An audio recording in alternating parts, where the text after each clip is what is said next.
Hello, hello, and welcome to Movie Phone, brought to you by KLOS. Do y'all remember Movie Phone?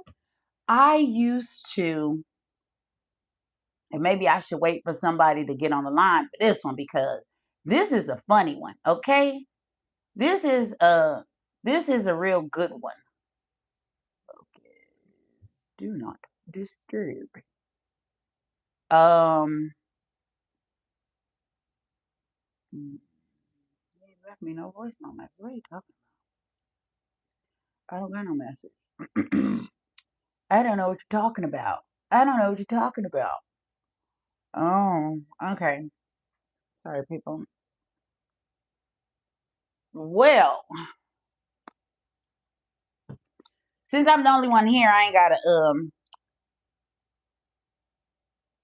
and I'm putting my makeup on in the camera. Yeah, I am. Uh-huh. Is that you, Roman? Is it just UNITY? Okay. Oh, I was getting ready to tell y'all a funny little anecdote. And just that fast. What the heck was I just talking about? I forgot. Oh, well, I don't even know. But that is very funny that I forgot that quickly. Oh, um, okay. I was getting ready to talk about movie phone because I was doing an impersonation before you guys got on. And I said, hey, do you guys remember movie phone? And I used to prank call people. I used to prank call people and pretend like they call movie phone. And so I like, wait, how did it go? It was like, hello and welcome to Movie Phone, brought to you by KLOS. If you know the name of the movie you'd like to see, press 1 now. If you'd like to browse through a number of what kind of topics? I used to memorize the whole thing. The fact that I still remember that. I'm not even on my edible yet. I mean, I'm on it, but it ain't see. It ain't even working yet. But that's funny. That's one of my teen impressions. So tonight's show, inspired by Karen Huger, about prison family, prison life, and in an effort to be more transparent than I probably already am, which I'm very transparent and open and honest about my life. And the show is titled My Life dot dot dot after. The after is after all the things that I've been through. I figure over the course of however long this show spans, you'll end up knowing so much about my personal life that this will just fall right on in and it'll make sense. But Karen Huger being released from prison as one of those housewives, whether you watch them or not, she was a housewife of Potomac, which is the DMV or the Maryland area. And I wanted to open myself up because, as we all know, people like to be seen, they like to be heard. But more than anything, people would like to feel as if they're not the only ones. And they like to feel as if there is somebody in the world that can relate to them. Hey, my love, I see that you're here, that you made the transition Instagram over to uh YouTube. Thank you, Roman, for your continued support. So ultimately, people like to know that they aren't the only ones. And that sparked this topic as I was thinking of how I wanted to end the season. Hey, Lisa. Hey, my sister's on the line. So I definitely wanted to end the season with opening up a part of my life that I rarely talk about. And even though I talk about so much, my family and friends know so much about me because they've lived through all of these seasons of my life with me and periods. This is one that I guess because I don't really relate to many in this aspect. That is not really one that has come up for your girl where we talk about it. So that's that. We're going to get into it. And because this is my finale, I'm carving out and I'm trying to be more open and give you guys more of my life. I'm going to carve out some segments. I ain't going to tell you what they are. You just know this one ain't talking about. So, hey, y'all. Hey, welcome. Thank you. Y'all already know the housekeeping. Like, subscribe, share, hit the notification, send some of these shows to some of your friends. I am embarking upon a new show. I'm working on it now. So it'll probably kick off next week. I'm not sure which time slots, but I do know that it'll be a daily show and it's in the middle of the week. So it'll probably be Tuesdays, Wednesdays, Thursdays. So that's that. Thank y'all for showing up. As you know, you could be anywhere, but y'all decided to be right here with your big mama. And I appreciate it. Sorry. I think I got. Let me tell you about this drink before we get into Black History and the time capsule. So I thought I had grapefruit juice. Apparently, I don't. So I had already salted my rim to make a salty dog, which is grapefruit juice and vodka, when I realized I didn't have that. So then I had to call an audible on my own self and make a lemon drop. But Big Mama said she ain't about to wash another glass, so she gonna use this one with the salted rim. And now I got spit flying everywhere because it has all of my senses in my mouth going crazy. What the heck? This sour, tart, salty, it ain't right. So hopefully I get past taking salt off one half of this glass and then I will never spin it again because that ain't what it's supposed to be on no lemon drop. It's supposed to be some sugar on my rim. Instead, I'm a little salty today. But not in real life. Not in spirit. Just in spirits. Time capsule 217. It is Tuesday, February 17th, 2026. And guess what? You and Tito's be hanging out, Roman? Yeah, that what's crazy is usually I have Kirkland, but I ran out. And so what I had in my freezer that's in here, in my room fridge, is Tito's. So yes, indeedy. But when I'm out, I'm Tito's. When I'm at home, I'm Kirkland, unless somebody bring me some Tito. So Black History Month, we still in Black History Month. Thank you, Jesus, because our history is lit. Okay. And today, putting in the time capsule as a reflection, we have some notable Black historic births. 1942, Huey P. Newton was born on February 17th. If you don't know, he's the co-founder of the Black Panther Party. They were about self-defense. It was a party for self-defense.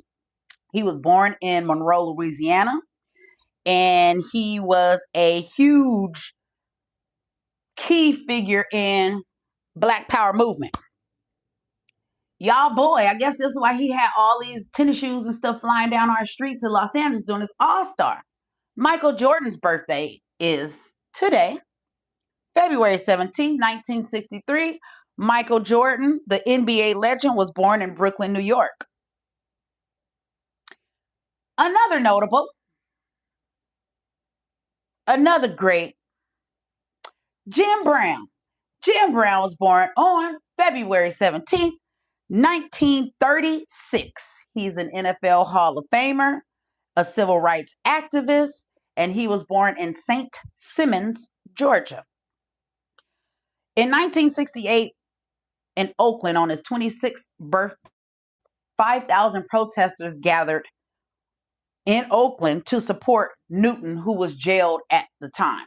So they marched, they protested, and they did it on February 17th, 1968, because they had our boy locked up for that crime that we know that he did not commit. 1997, okay? I was a mother at this time. That's aging me, but I was, okay? because it wasn't that long ago for it to be that long ago. Virginia state song was retired. The Virginia House of Delegates voted to retire Carry Me Back to Old Virginia. It was a song that glorified slavery, and only in 1997 did they vote to uproot that song. Okay? Mary Frances Berry was born in 1938 on February 17th. She was a renowned activist and historian born in Nashville, Tennessee.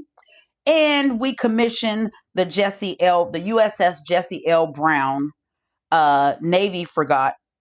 It was named after the first African American naval aviator to see combat, and it was commissioned on this day. And that's what we will put in our time capsule for February 17th.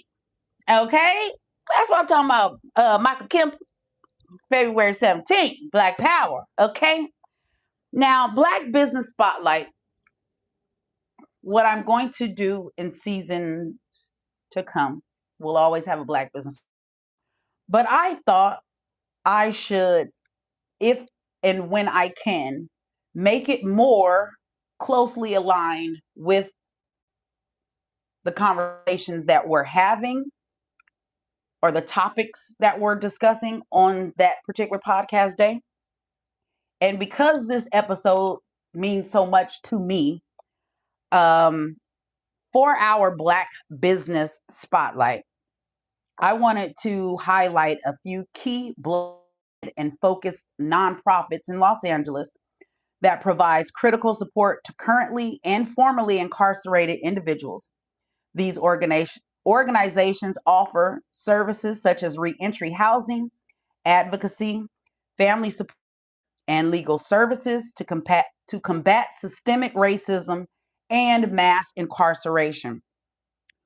The first up is Dignity and Power Now, DPN, a Black and Brown-led grassroots organization focused on dignity of incarcerated people, prison abolition, and community healing, founded by Patrice Cullors. The second is A New Way of Life. It's a reentry project founded by Susan Burton. This particular organization provides housing, case management, and legal services specifically for formerly incarcerated women. Mentors, the third one, Mentors Inc. You may have seen this one before. It focuses on reentry, housing, and family services for justice impacted individuals, particularly serving communities of color.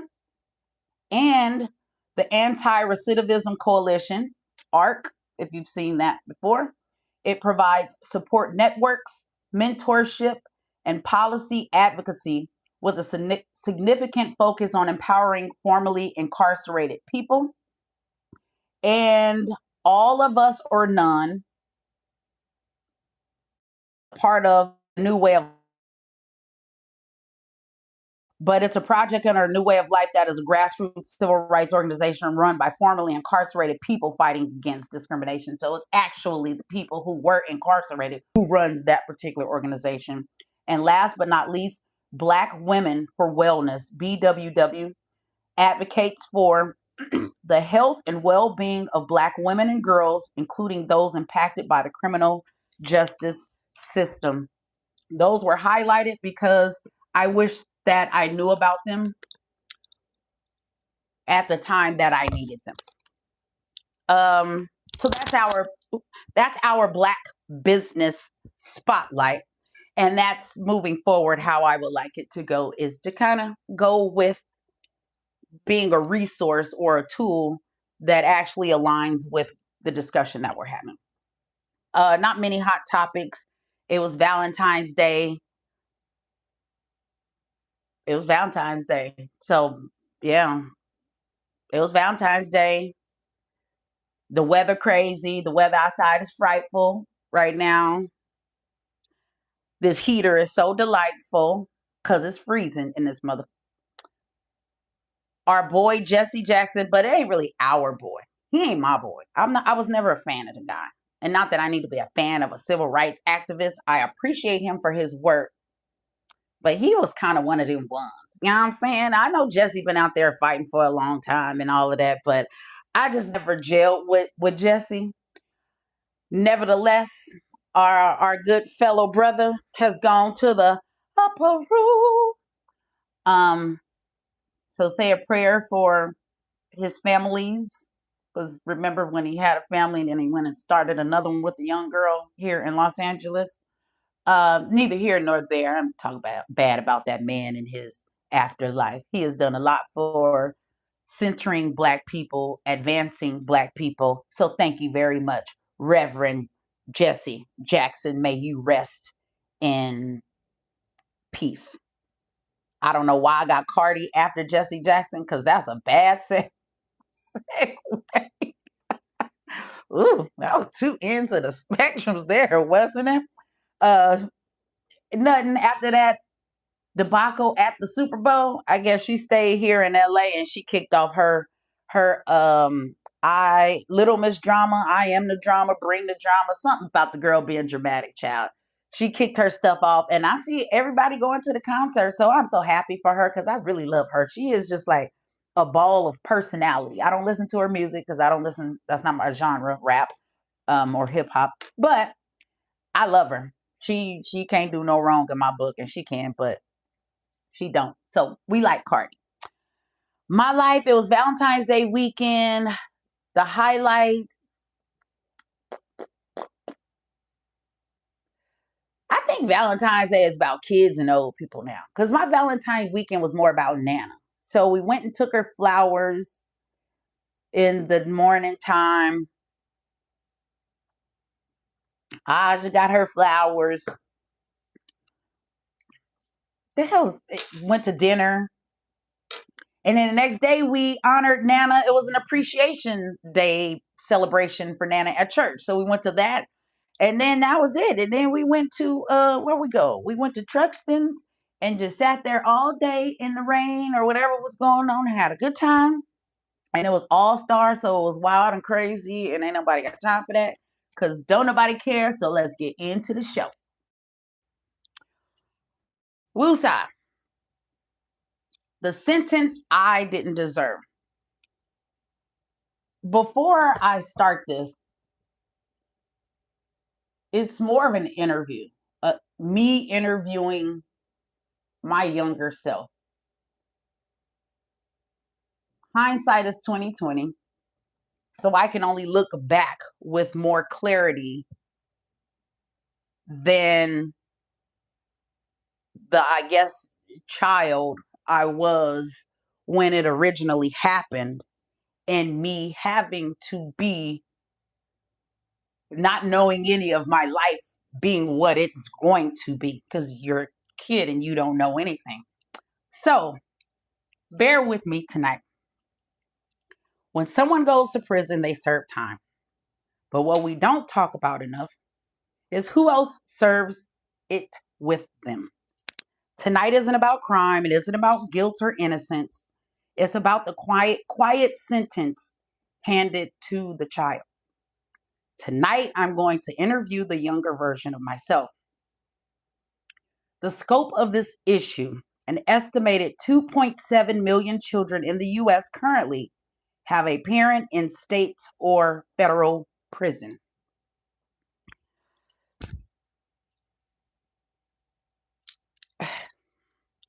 How old was I when my mom originally went to prison?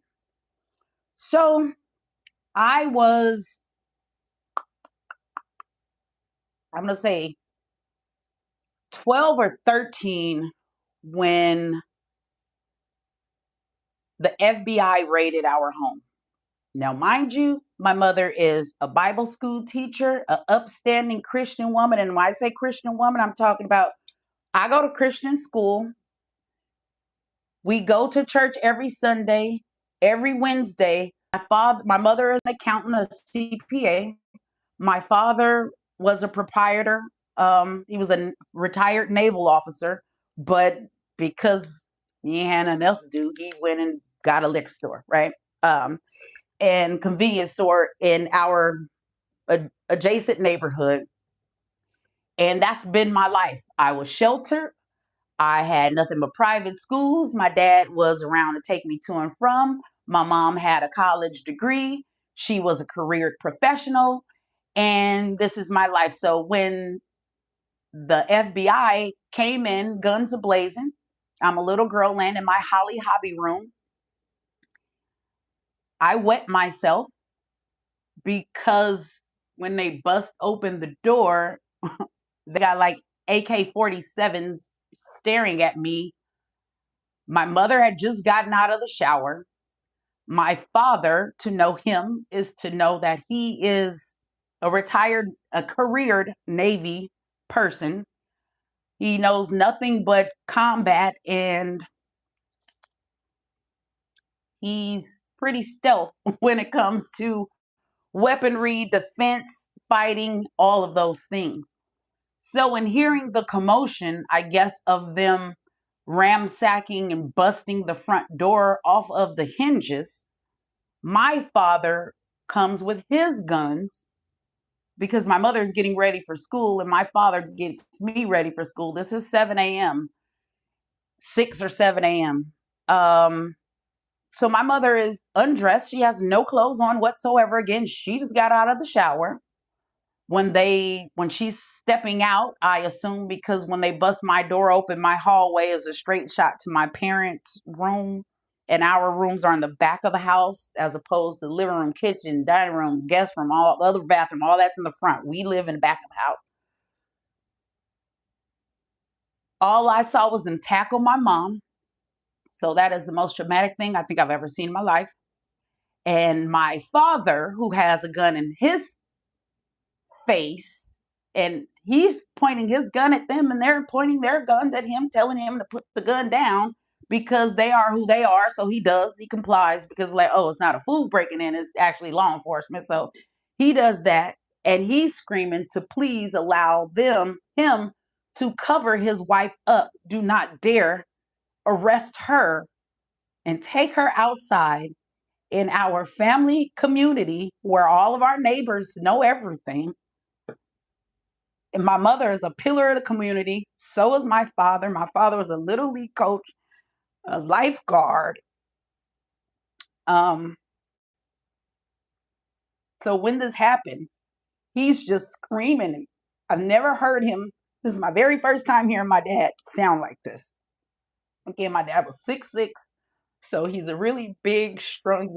He's Goliath in my world, not in a bad way, but he's always this big guy that I just always looked up to my entire life. And he's just pleading that you please allow me to dress my wife. It's okay that you have her handcuffed if you got to take her, but can you please let me put some clothes on her? Because ain't no way I'm going to allow you to arrest her and take her outside. You might as well shoot me because this is not about to go down like that. So they go through that. They clear my room because they still got to open my closets, go through my stuff with me just laying in the bed, and it's a female saying it's a child. I'm in there, and that's that. Never talk about it. That happens. She comes home, I guess, day or the next day, or I go to school, and when I come back, my mom is there, or I believe that's how that went. So that was about 12 then. Unbeknownst to me, because I know nothing about anything. So asking how old was I when my mother went to prison? I was in the 9th grade at St. Mary's Academy when my father came to pick me up from school and said, now mind you, I had known how to drive since I was 10 years old, 10 or 11 years old. My dad came and picked me up and said, in the utmost pissed off rage he could, we got to go downtown to go pick up your mama's car. I said, oh, okay. My heart sank. I had no clue what he was talking about, what he meant, why I had to go get it. None of that. This air of what the tension, the cloud, it was suffocating. The whole ride from Inglewood, California to downtown Federal Court building it took my breath away. He told me to sit in the car until he went and did whatever, got the car keys, figured out where her car was, drove the car back to where he had parked me, and then we left. When we drove home, I still had no idea where my mother was and was way too afraid to even ask him, "Where's mommy?" One, she don't work here, so why are we here? Didn't ask. I was 14 at that time. I found out when we got home before he made a call to my aunt Shirley, who is my father's, who is my mother's aunt. We're really close because they're close in age. And my grandmother, which is her sister, my mother's mother. And before he made the call, he said, Mama went and got her ass the fuck arrested or put in jail, something like that. I'm thinking, well, people go to jail every day, right? They get out. No one sat me down. No one sat me down to explain what was happening. I have, again, life being 2020, I learned how reactive of a person my father is.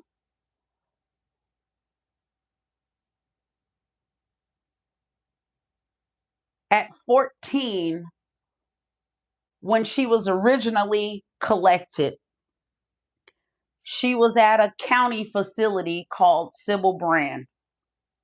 It had been known to be one of the worst county or correctional facilities for women that you can think of. That is where they immediately took my mother. So, because nothing was explained to me, my thought was, Daddy, what do we do to hurry up and get her out of there? Thinking, tomorrow we can get her out. Tomorrow we can get her out. Unbeknownst to me, because it's 2020, my mother had been sentenced to time. So she wasn't coming home tomorrow, the next day, the next day. Somebody could have X-nayed my thoughts and thinking that it could happen, but I was not given that. What did prison mean to me at that age? I had no concept of what prison meant. I had an uncle who was always in and out of prison. I used to visit him all the time with my grandmother, and it was fun to me.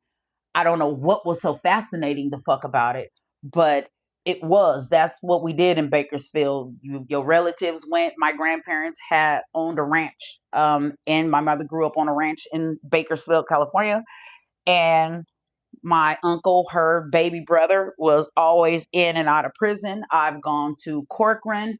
I've gone to Delano. I've gone there to Hatterby. There isn't one out there that I have not visited because of my one uncle. So never believing in the world could be my mother of all the siblings, not her. That right.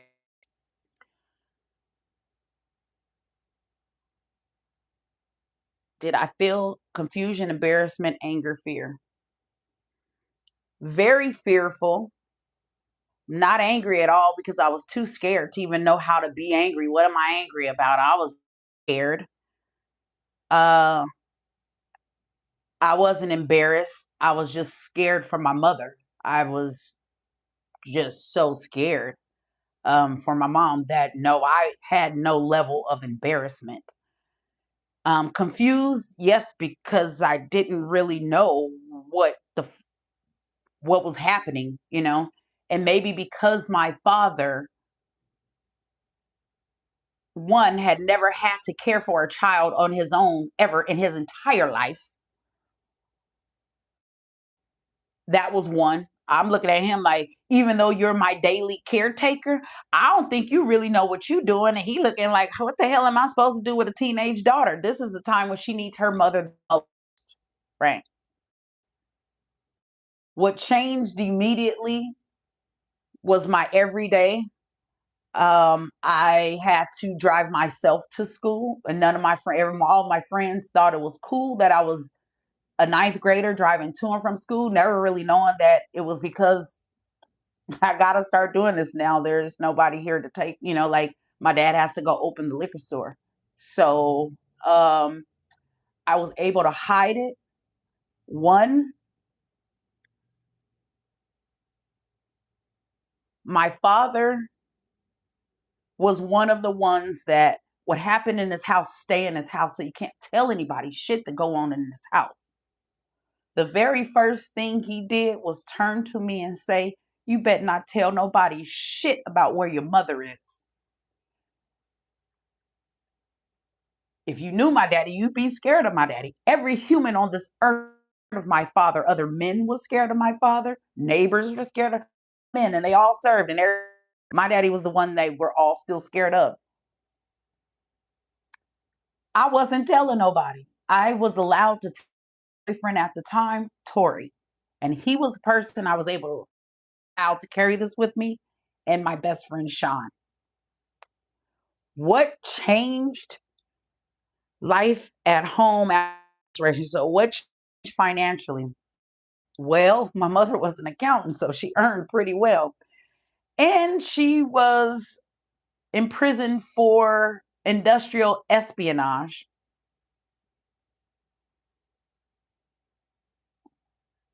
Um,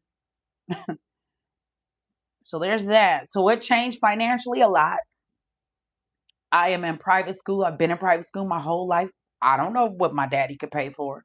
And he has hella legal fees. I know that part of her legal fee and whatever they worked out came from them doing what they needed to do with our property. So, what changed financially? My aunt, is this when my aunt came to stay with us, or is this when my grandmother? Both of them came to live with us during that time. That helped. What changed emotionally? I learned how to compartmentalize like none other. Because I have to be a person over here that's living this life and a person over here who's living this life. But over here in this life, a little bit of this life and like it's just different ingredients for everything. Between me and my father, I became a young one. Did I have to grow up faster? Yeah, I grew up much faster because I had to learn all of my mother's job. And luckily, mathematically, because my mother was an accountant, I was already into her little spreadsheets and this and that. And this is why I was good in math. My mother had been playing math games with me my whole life. So I was able to help him with budgeting, balancing books, and what he had no idea how much the more, nothing. Man knew nothing. Okay.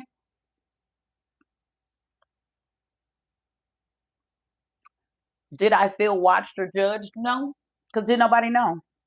Maybe that's what he protected me from. Nobody knew. So maybe watched.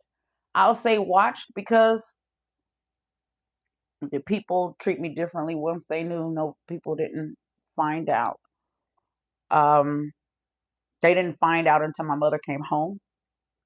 And that was a juggling act in and of itself when my mother is the one who gives everybody a gift on Christmas that's up and down the street. She's going to give them a toast. She's going to make some cookies and put them in a bag and do this.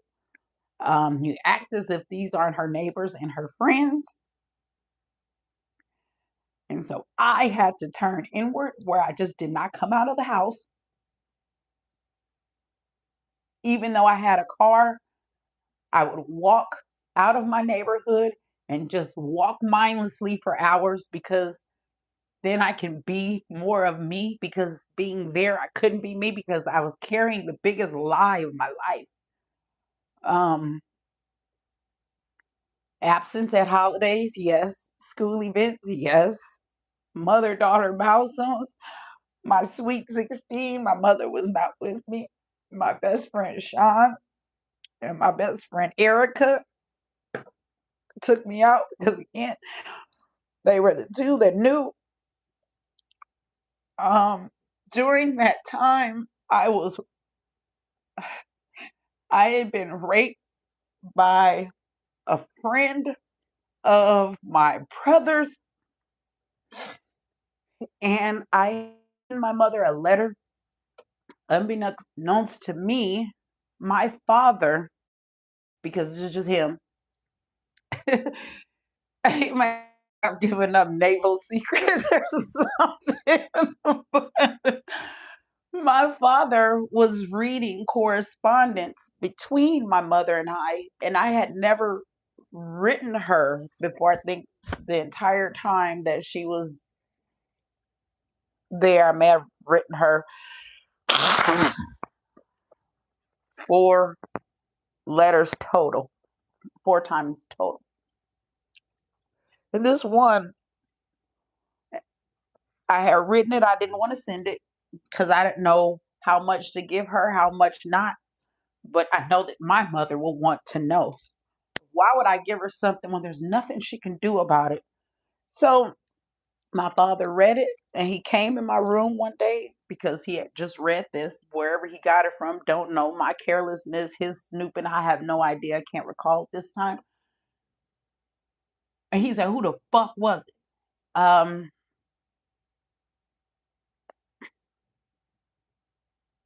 and I tried to cover it for so long. I finally told him who it was, and that was bad. I don't know that he ever told my mother, but she went to her grave and me never telling her because I was just so fearful of ever telling anybody ever again because of the reaction that I got.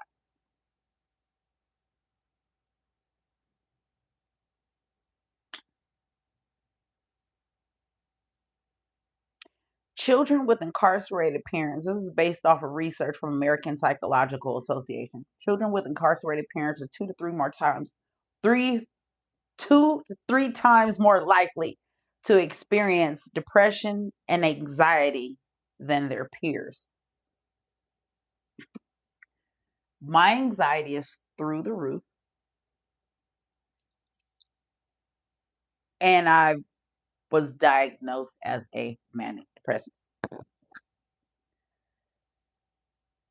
The internal impact, shame, no, I haven't felt any shame. I don't feel shameful. I didn't do anything. Do I blame myself? I don't blame myself. Do I resent my mother? Not at all, not one bit, because I love her too much to. I loved her too much then. I think maybe when she got out originally, I was a little upset with the fact that, and I think it was more due to the fact that I was so fucking spoiled. God said that was that. I'm not saying she needed to go because I needed that, but I needed that. I needed, I didn't need that. I didn't need that. But I take such a lesson from what I learned at that time. Yeah, I grew up. I I grew up. I was a whole adult at that time parenting myself because my daddy was 60. He ain't parenting me. Like, no, he wasn't parenting me in the sense of parenting me. He took care of me, yes. But parenting, like talking to you, coaching you, this, and he's been my coach my whole life. He wasn't coaching me. He needed his own coach. There were things that he needed that he wasn't getting, so he couldn't be that for me when he needed that for him, or he needed those things for him to be. Can't push out something that you ain't got, and he didn't have the tools. So I don't fault him either. It just is what it is. I'm just telling you, I'm a fucking story, okay? But this is the internal impact. So did I protect her? Hell yes. Yes. And I will still protect my mother till this day. Yeah. If she was still in a lot of money, she was still in it because she made sure I had a great education. I had a great home, great upbringing, great life, great this, great all the things that money help to support.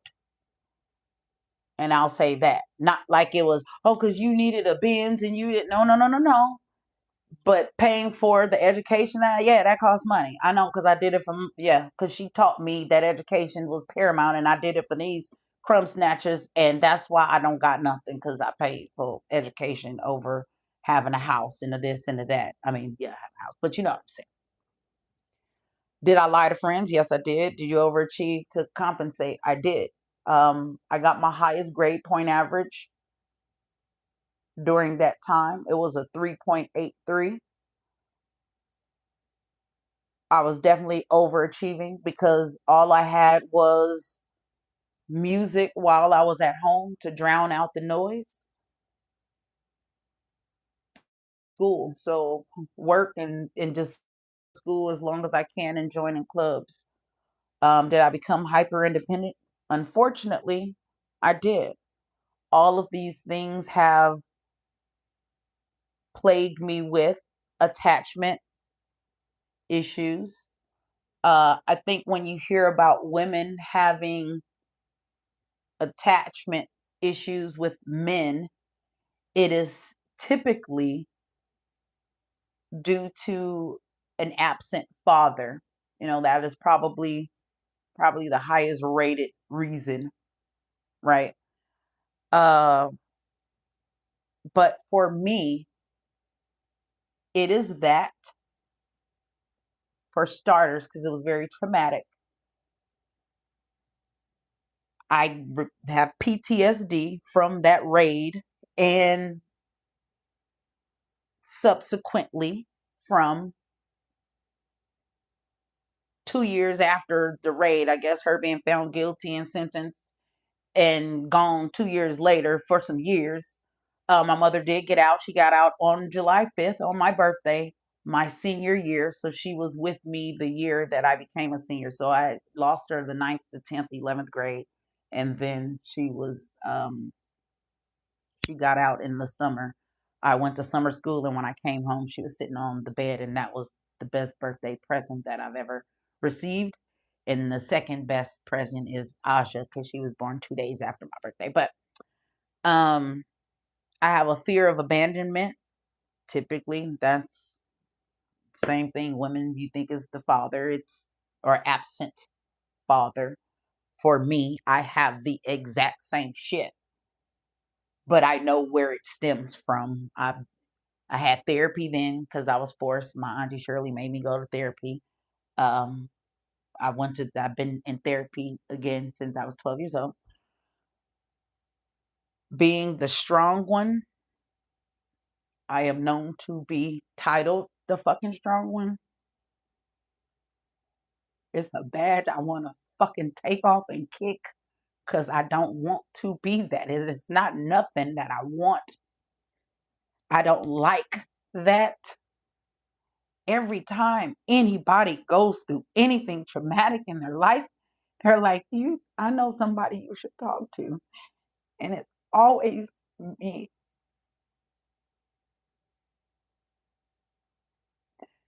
That shit sucks, you know? Like it's not cool. This is my life's path. It is, but it sucks. You know, no one wants to be deemed the strong one. Cause if you are, you realize it's not nothing that you fucking want. It's nothing to idolize. It's nothing to envy, be jealous of, or any of that. Because what it comes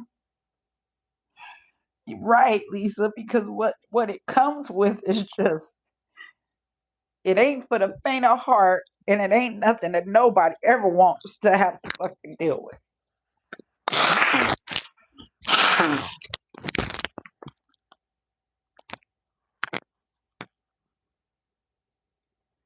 You have problems trusting people, trusting patterns and relationships. It's why I probably overlove people. It's funny because this guy had posted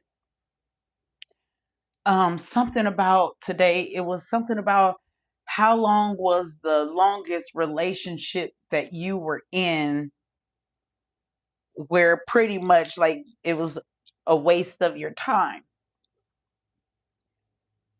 And I've always thought about that, like, okay, well, you don't wait as long as others, but it's still too long when you know. And it's just, for me, there's really no such thing as over loving someone. You can only love, you begin to start doing too damn much, giving unnecessary where it's not warranted. Maybe it has an expiration, it's expired, and you're still going, and you overperform. All of those are conditions baked in children who have had to deal with either you're going to overachieve or hella underachieve. Academic and behavioral outcome studies show kids with an incarcerated parent are more likely to have behavioral challenges in school and lower academic achievement due to trauma and instability. I'm very lucky and blessed that although things changed financially, my world was not shook, it was not rocked. My best friend, as many of you know, was on a hit television show for years during that entire time. So his love, Sean's love and support,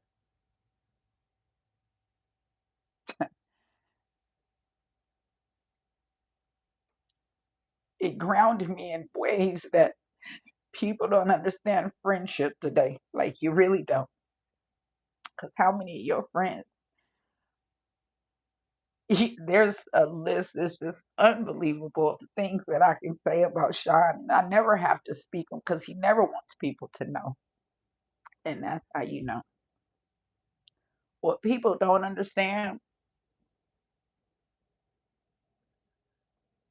what do people assume about kids with incarcerated parents?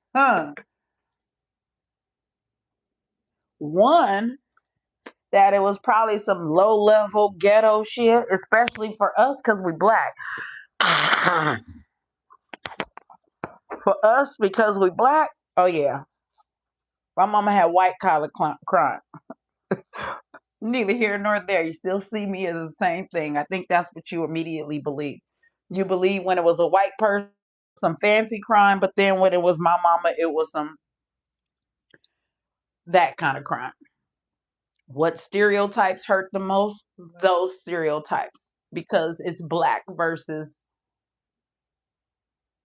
do you want me to feel shameful and I don't, because my mama is still the most educated, beautiful woman that I've ever met. And no, what does society miss? They miss the children and the families that are left behind that are impacted greatly by sentencing them without thinking about what that looks like on, or the impact on said communities, when you know that you are incarcerating so many people from a geographical area. What systems fail family? The judicial system. I mean, come on now. We know exactly which ones. Why you asking me that? What do I wish teachers knew? Huh. Teacher. Oh, any teachers on the line? What would they like to know? For those who care, maybe be gentler, have a softer approach. Maybe,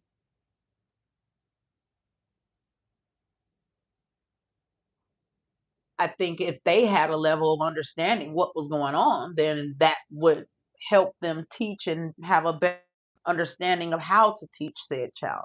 You know, if you've known this child all of this time leading up to said traumatic event, and then you see the child before you after said traumatic event, but now you know, I think that you allow great teachers to do what they do. Do you wish judges could say help? That's what I just said. 1 in 5 children in America has experienced parental incarceration. 1 in 5, I can definitely relate my experience.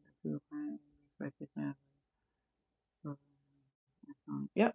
Being strong ain't for the weak. Because at any point you'd be like, just make this pain stop. But that's the thing. We wanted it to stop too. It just didn't. And there was nothing we can do about it except go through the fire and the pain over and over and over and over again without our control. 1 in 5 children, 1 in 5 children in America has experienced parental incarceration. Children of incarcerated parents are more likely to experience depression, anxiety, and instability. And I've had it my entire life, ever since my relationship with my mother. Sorry, guys. Did I feel abandoned? Yeah. Hell yeah. Do you feel protective of her? Very much so. Was I angry? Hell yeah. Um, After it clicked that this was my reality, yeah, that's when the anger set in, not originally. Once the anger, I mean, once the reality was like, no, your mama ain't about to be home for years and years. My mother joined a fire program. She taught Bible class, which that's what she do. Um, she fought wildfires in California. She tutored math. So she worked and she tutored in math. And so the sentence that she originally had, she knocked off a majority of her sentence just by being who she was. Because even though you did one stupid thing, stealing in people money, um, you can't judge people by that, because she's helped more souls than corporations that she's ripped off. I very much understood her to the ability in which I believe I was able to understand her. Our relationship changed when she came home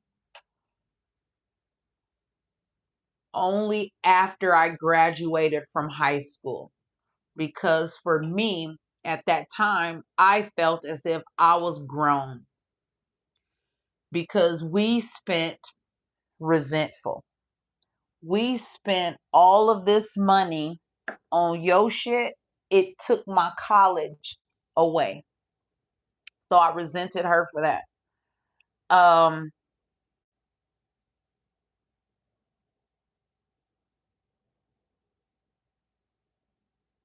I felt like I could throw my life away in a in a instance, whereas I could do whatever I want to do. I've been doing what I needed to do all this time without you. You really can't tell me shit. You know what I'm saying? I got pregnant and had Sterling.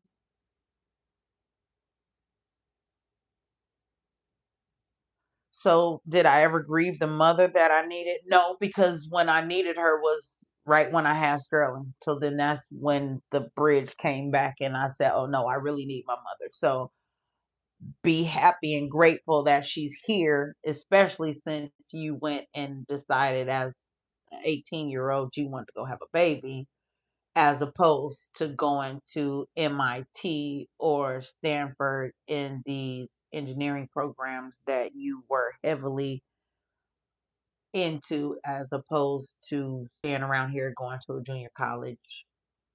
And yeah, did I ever grieve the mother I needed? No, because I had her then, but then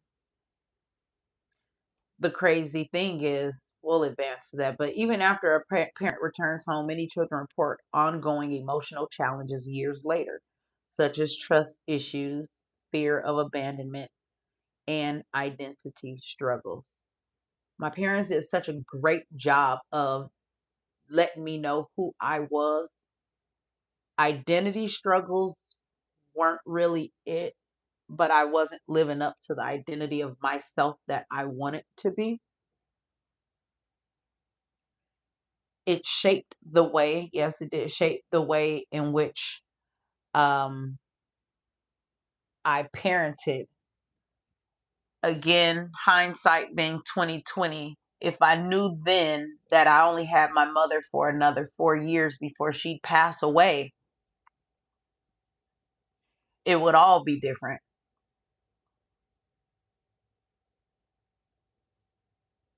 And me knowing that time may never be on my side, that shaped me more so in parenting and intentionality, whatever relationship that I embark upon or allow in my orbit, and or life. And if it ain't for me, it just gets carved the fuck out like a cancer. I never allow room for something that ain't for me or being useful. Cause if I see you ain't shit and you don't know that I don't know that you full of shit, I might just be using you as the pawn you needed to be used as. So you being around me may not mean nothing at all. It shaped my relationships because I lead with intentionality. So it allows me to find authentic people. And when you are inauthentic, I don't want to be around you no more. And the older I get, the more I say, I just don't want to be around that particular person anymore. And I don't be around that person anymore. What did it teach you about survival? Any day can fucking change.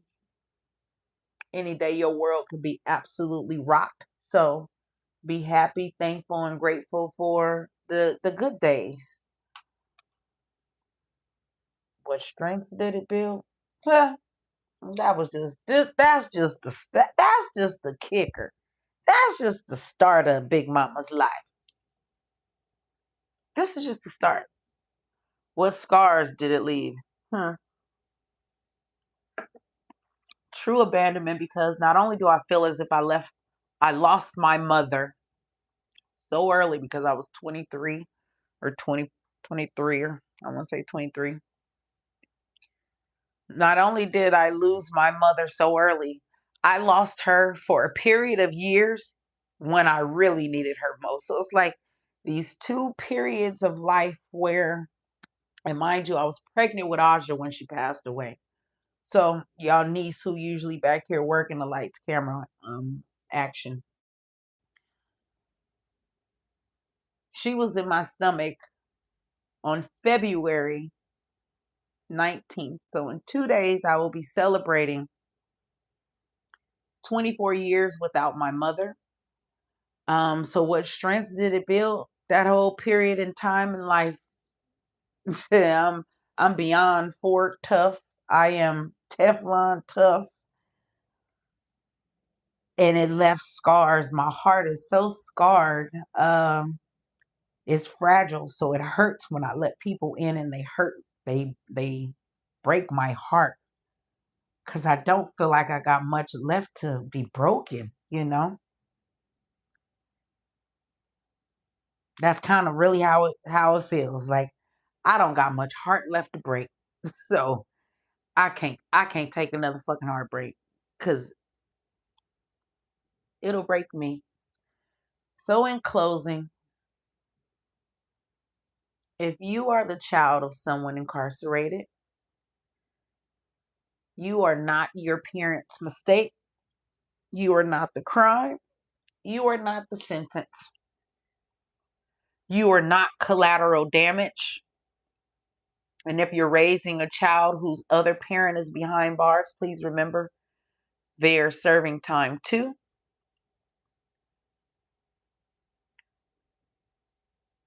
People never think about how do you parent.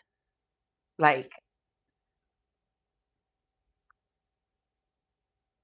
I still had to ask my mother, can I go to certain events? Can I do this? Can I go? Can I wear this? Can I? And my father respecting the fact that no, if your mama will say no, then the answer about to be no. And him upholding, like, well, did she say yes or did she say no? Being engulfed, well, I had good grades, so they didn't have to scold me for anything. Um, Parental decision, us not knowing how long it would be, believing she'd be there until I'm well into not well into adulthood, but at least until I'm almost 20.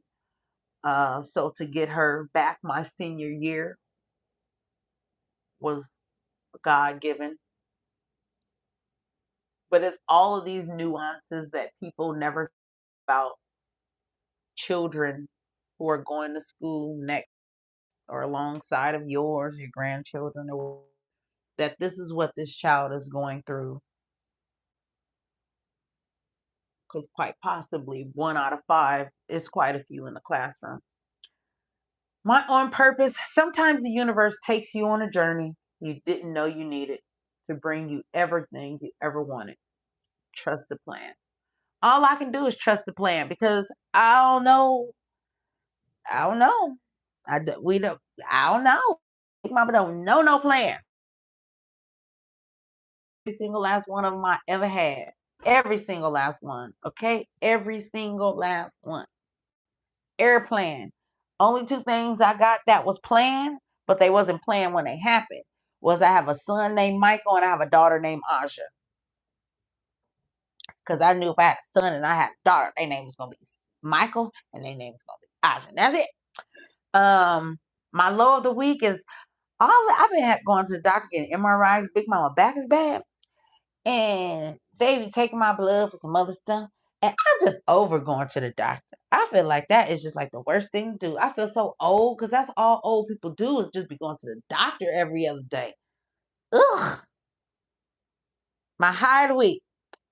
Celebrating love on Saturday, Nana on Sunday, and the successful completion of season 2 of my podcast, My Life After. It has been a true pleasure to be invited into your homes, personal spaces, and lives. I cannot name all of you, but you do know who all of you are.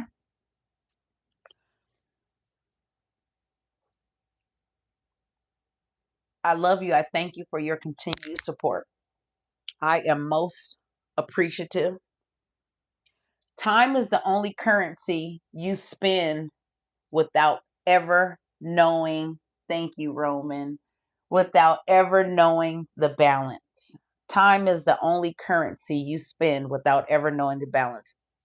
Because you have all consistently showed up and made it rain on your girl, Big Mama.